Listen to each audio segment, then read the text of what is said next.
Ken Burns is known for his epic historical documentaries on everything from baseball to jazz music. All of them on PBS. But to get a broader audience for his latest doc, Burns is going some places he's never been before, like the Joe Rogan Experience.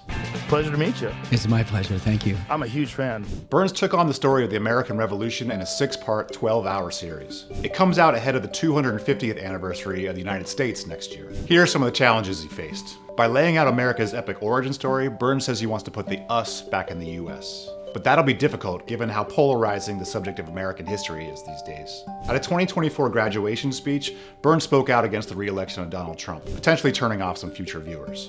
Burns says his personal politics have nothing to do with his time-tested approach to American history. He compares it to being an umpire, calling balls and strikes. Burns also got input from 36 historians who sometimes had conflicting opinions about the American Revolution.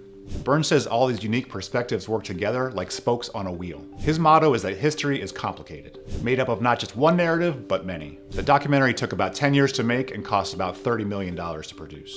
So how does he pay for it all? Well, Burns is a fundraising beast. Burns says that less than half of his budgets typically come from public broadcasting sources. So it's up to him to find those sources to cover the rest. One of the biggest challenges Burns faced on this one was technical. The guy known for inventing the Ken Burns effect on photos had no photos of the Revolutionary War to work with. So his team had to rely on paintings of his 18th century subjects. Lots of them. Along with images of letters, lithographs, and according to Burns, more maps than he's ever used in any of his documentaries combined. The final challenge is still to come. Will the country come together for a complicated tale of America's founding, even if it includes some conflicting opinions and uncomfortable facts? The next question, will they stick with the story for 12 hours to find out how America's origin story turns out?